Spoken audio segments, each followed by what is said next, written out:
नमस्कार, आप देख रहे हैं GVN 24 न्यूज़। मैं हूं आपके साथ बीभू कुमार झा। इस वक्त मैं मौजूद हूं भाजपा कार्यालय में। आज बिहार विधानसभा में बजट पेश की है। भाजपा प्रदेश अध्यक्ष डॉक्टर संजय जायसवाल ने प्रेस कॉन्फ्रेंस में बताया है, पेश किया गया बजट पूर्णतः संतुलित और विकास परक है, जिसमें युवा, महिला, किसान, गरीब, बुजुर्ग समेत समाज की एक एक वर्ग का ख्याल रखा गया है।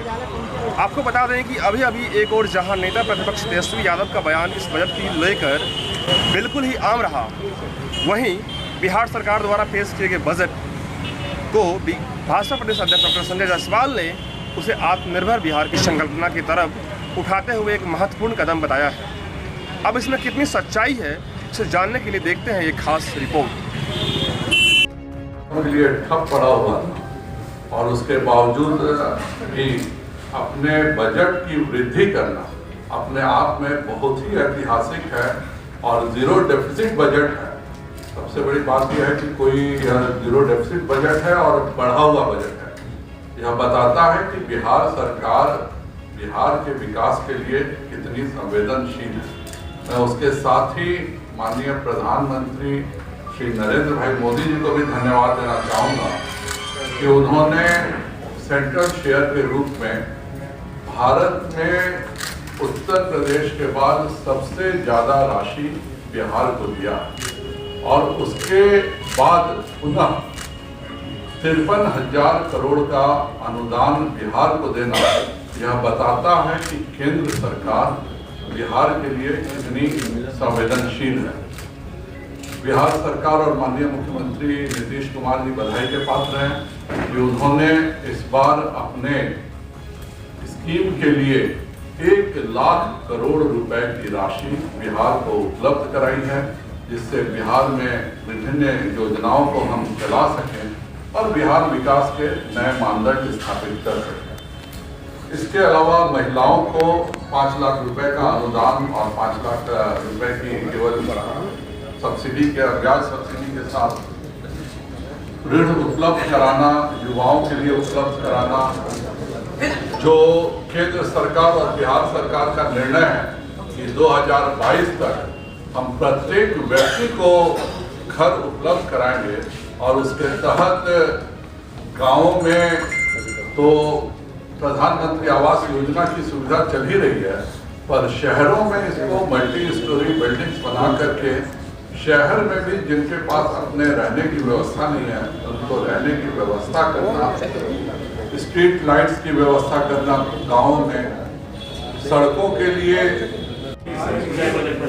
अब अगर तेजस्वी यादव जी यह समझते हो कि हम सड़कों के मरम्मत और रख रखाव के लिए कुछ अलग से सड़कों के अलावा भी कोई चीज होगी तो उनकी बुद्धि के बलिहारी है।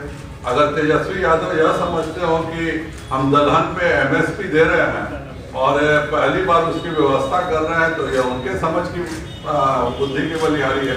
अगर तेजस्वी यादव यह समझ रहे हो कि उनके राज्य में जो 5 किलो भी अनाज नहीं खरीदाता था, इस बार बिहार सरकार ने 38 लाख टन अनाज खरीद करके एक इतिहास बनाने का काम किया, तो यह उनके समझ की कमी है।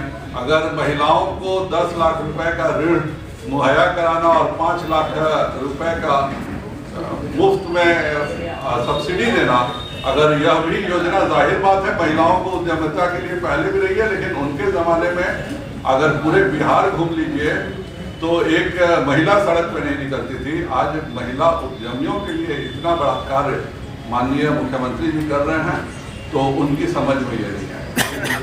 विपक्ष का कहना है कि कृषि को लेकर के जो एजेंडा जो क्या कहेंगे बजट के बारे में?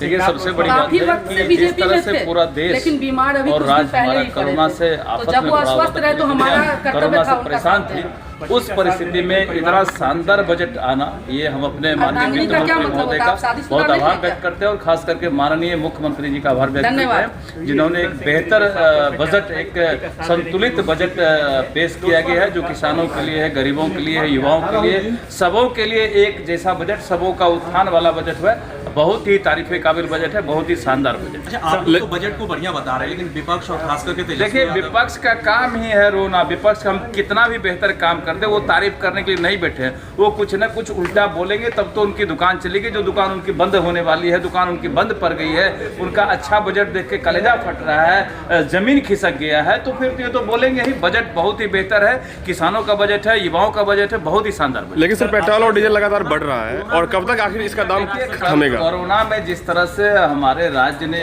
ग्रो किया है, बहुत ही बेहतर परफॉर्म किया है, तो इससे बेहतर बजट नहीं हो सकता। सर पेट्रोल और डीजल लगातार जो बढ़ रहा है, आखिर कब तक इसका दाम कम? देखिए, ये तो सेंट्रल का चीज़ है और बैलेंस होते रहता है। ये आने वाले दिन में हमको लगता है कि बैलेंस होगा, लेकिन बजट बहुत बेहतर है, किसानों, गरीबों, युवाओं का बजट। आपकी पत्नी लोजपा से बीजेपी में आई है, क्या कहेंगे आप? देखिए, पत्नी हमारी थी, वो लोजपा में परिस्थिति बस गई हुई थी। मुझे कहीं न कहीं मंत्री बना दिया गया, तो मेरा दायरा बढ़ गया है, काम का मेरा लोड बढ़ गया है। तो वो उस परिस्थिति में उनको उधर रहना मुश्किल हो रहा था, तो मेरे क्षेत्र को, इलाके को संभालने के लिए वो पार्टी में, दल में आ गई है। और एक साथ दल में रहने से थोड़ा सा काम में मजबूती आती है, दो जगह रहने से परेशानी होती है। तो मेरे परेशानी को देखते हुए उसने भाजपा को ज्वाइन किया है। भाजपा में स्वागत है। मुझे लगता है भविष्य में अच्छा काम करेगी, महिलाओं के लिए काम करेगी, पहले से भी कर रही है, आगे भी करेगी। सर किसान आंदोलन लगातार बढ़ रहा है और प्रधानमंत्री जी कह रहे हैं कि हम 3 कानून वापस नहीं लेंगे।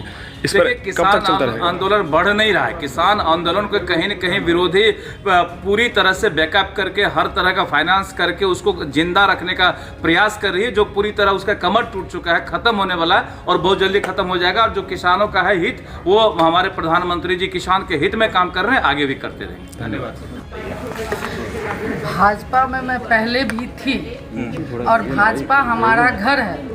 और लोजपा, आप लोग बस यही पूछेंगे ना कि लोजपा छोड़ के, मैं लोजपा हमारा परिवार था, ये हमारा घर है। घर में हमारी वापसी हुई है और अस्वस्थता के वजह से मैं भी अस्वस्थ रहती थी, हस्बैंड भी हमारे अस्वस्थ रहते थे। तो मैं अर्धांगिनी होने के नाते अपने हस्बैंड के काम में हाथ बटाने के लिए मैं एक जगह पुनः वापस आ गई हूँ, ताकि इनके काम में हाथ बटा सके। अच्छा, ये फैसला आपने पहले क्यों नहीं लिया? क्या इनको मतलब बना दिया गया मंत्री, तो क्या इसी खुशी में आपने तो ऐसा कुछ नहीं। क्या पहले आप देखे थे, क्या पहले ही बीमार पड़े थे? क्या अभी कुछ दिन पहले ही बीमार पड़े हैं?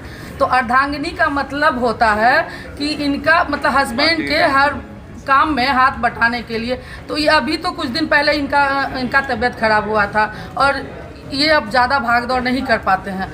तो मैं सोची कि मैं भी इनके काम में हाथ बटा, क्षेत्र संभालूंगी, क्षेत्र के जनता को संभालूंगी। तो ऐसा कुछ नहीं है, मंत्री बने हैं तो जिम्मेवारी तो ज़्यादा हुआ है, तो जिम्मेवारी में इनका हाथ बटाना हमारा कर्तव्य होता है। इसलिए मैं आज पुनः अपने घर वापस आई। आपको नहीं लगता कि रामविलास पासवान जी के जाने के बाद एकदम लोजपा टूट सी गई है? ऐसा कुछ नहीं। अच्छा बेटा, सीमांचल का क्षेत्र है, आप वहीं से हैं, ये बताइए, महिला होने के नाते आप महिलाओं को क्या कुछ आपकी आगे की तैयारी रहेंगी? भाजपा में चूंकि आई हैं, संगठन भी बड़ा है, महिलाओं के लिए क्या कर रही है? बिल्कुल, पहले भी मैं महिलाओं के लिए मजबूती से काम करती थी, महिला सशक्तिकरण के लिए। अब आगे और भी करूँगी। जी, ठीक है, धन्यवाद।